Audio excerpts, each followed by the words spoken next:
Have you ever wondered if frying food is slowly ruining your health?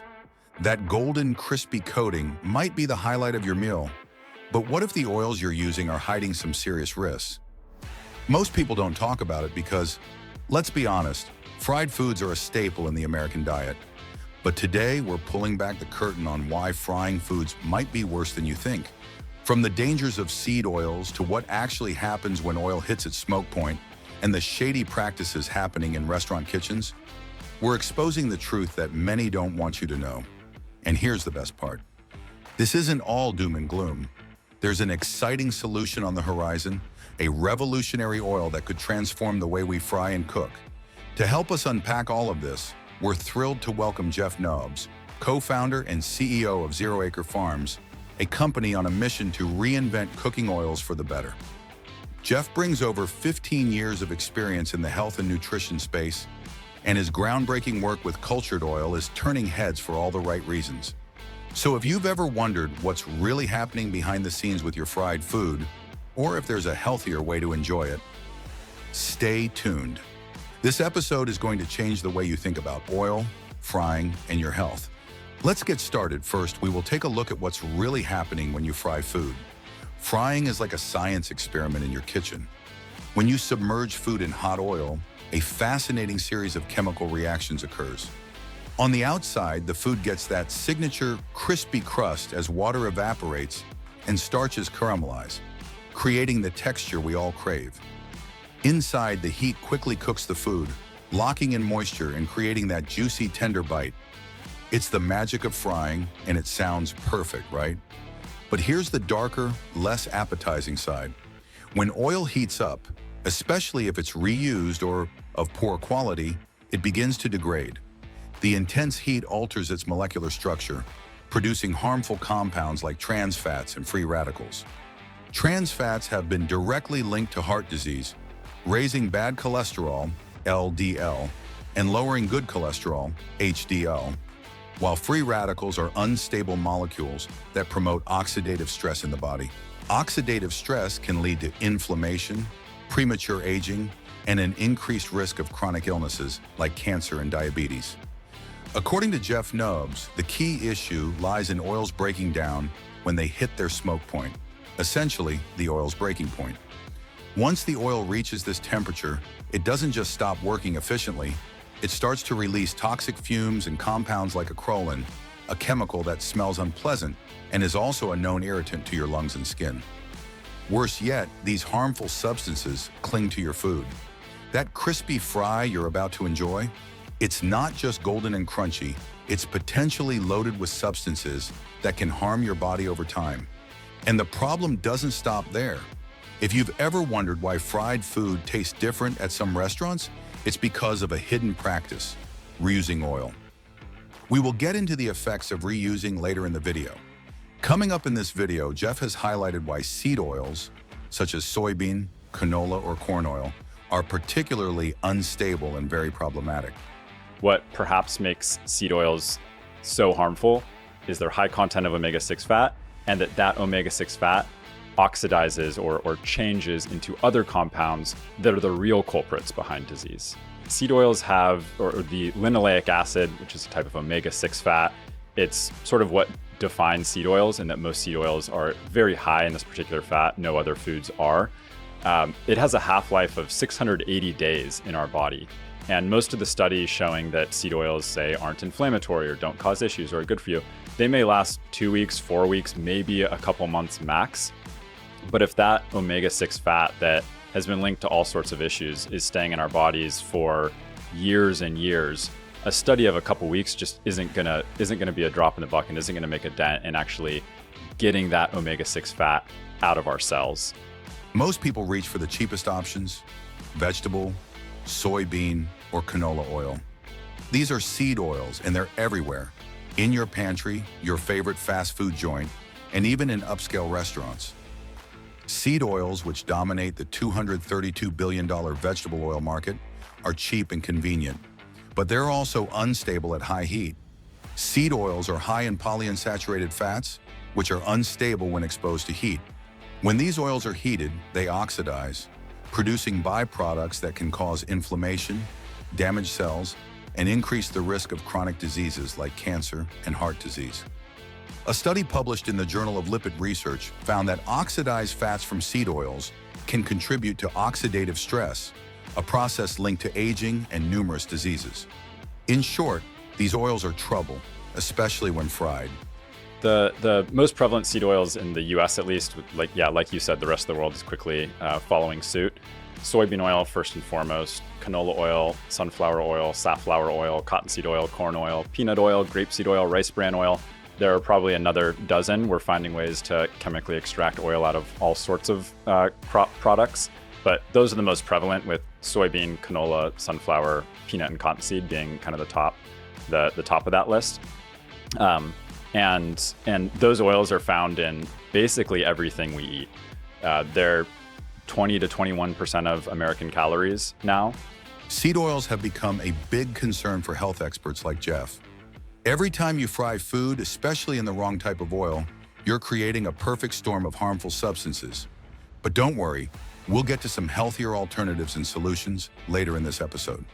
For now, let's dive deeper into the types of oils we use for frying and why some are worse than others.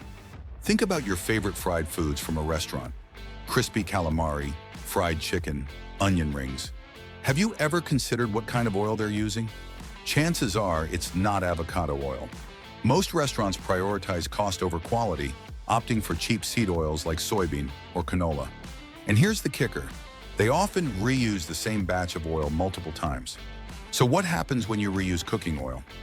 Reusing oil not only breaks it down further, but also creates harmful compounds like acrylamide, a substance linked to cancer. According to a 2021 study in food chemistry, repeated heating of oils increases the formation of acrylamide and other toxic compounds. It's not just about the oil breaking down, though. Imagine what happens when bits of batter and food debris accumulate in that oil, turning it into a sludge of unhealthy particles. Every fry, every crispy bite carries these risks. And that's not all. Let's not forget how free radicals can act as a silent threat to your health. You've probably heard the term free radicals thrown around, but what are they? Polyunsaturated fat, that means they have multiple double bonds, they break down very easily, they go rancid, they're unstable. And so when we consume large amounts of seed oils, we're getting a lot of omega-6 fat. That omega-6 fat gets incorporated into all of our cells, and it breaks down. And so when I say break down, I mean it oxidizes. And oxidation is a term maybe people have heard, but don't really know what it means, but are probably familiar with many of the concepts. So you may think of iron turning to rust. That's a process of oxidation. In our bodies, when something oxidizes, it means it loses an electron. And so the resulting molecule that is now that has an unpaired electron is called a free radical. That's probably a term a lot of folks have heard. And free radicals are combated by antioxidants. Oxidative stress defines the state in the body when there are more free radicals than antioxidants to neutralize them. And omega-6 fats are at the center of that. In fact, many studies that measure oxidative stress state in the body use oxidized omega-6 fats as the marker for measuring oxidative stress. Often these papers, though, don't tie that back to the fact that these omega-6 fats, while present in all foods, come almost entirely from our consumption of seed oils. Free radicals are unstable molecules that form when oils break down during frying.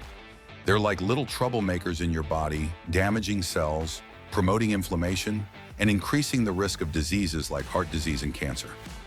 To put it into perspective, a study in the American Journal of Clinical Nutrition found that people who consume fried foods regularly had a 37% higher risk of heart disease and a 28% higher risk of type 2 diabetes compared to those who ate fried foods sparingly.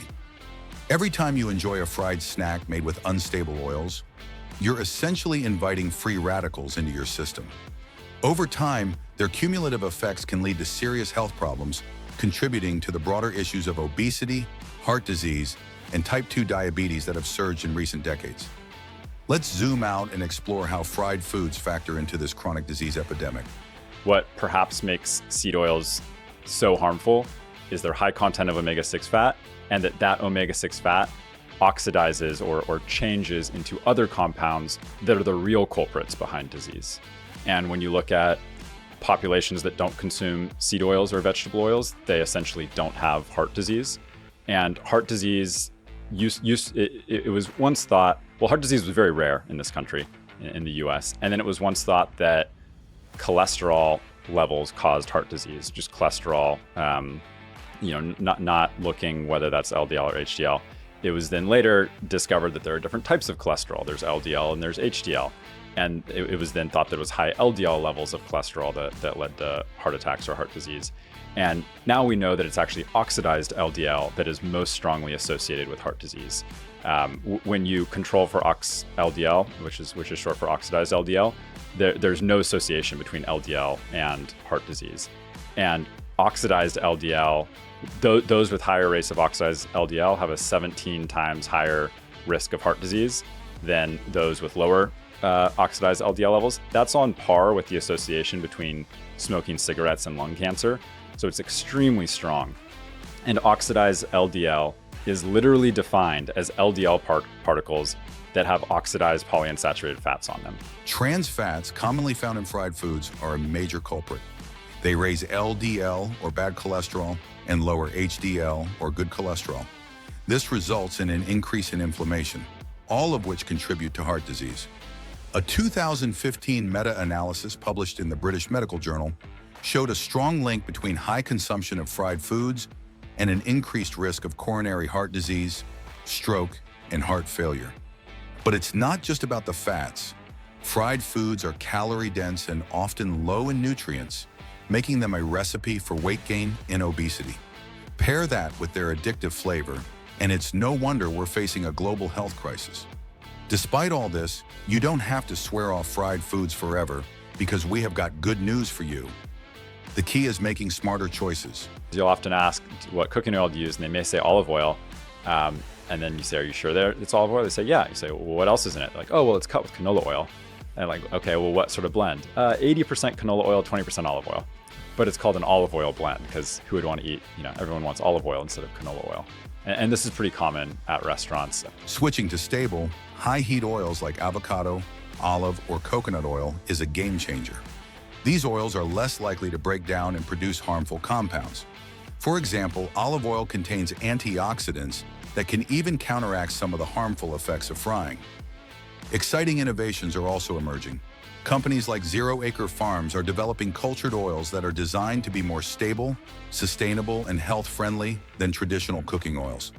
While these products are still gaining traction, they offer hope for a healthier frying future. So if you love fried foods but want to make them healthier, we have got some practical tips for you. 1. Opt for stable oils with high smoke points like avocado or coconut oil. 2. Avoid reusing oil as reheating accelerates the breakdown process. 3. Use a thermometer to keep your oil at the ideal frying temperature. Overheating leads to harmful compounds. 4. Avoid too much breading. Excess breading absorbs more oil, making your food greasier. 5. Try air frying. Air fryers use little to no oil and can achieve a similar crispy texture. Switching to sustainable oils or using alternatives like air frying can reduce your environmental footprint as well. It's a win-win for your health and the planet. Fried foods don't have to be the villain of your diet, but they should come with a healthy dose of caution. By making small adjustments, like choosing better oils, frying less often, or exploring new cooking methods, you can take control of your health without giving up the flavors you love. Remember, every meal is an opportunity to make a healthier choice. And when you prioritize your well-being, you're not just benefiting yourself, you're setting an example for others too. So, what's your frying style? Are you ready to switch to healthier oils or give air frying a try? Share your thoughts in the comments below and let's keep this conversation going. Remember, you are what you eat, so nurture your health and remember to take your daily dose of longevity seed for a vibrant life.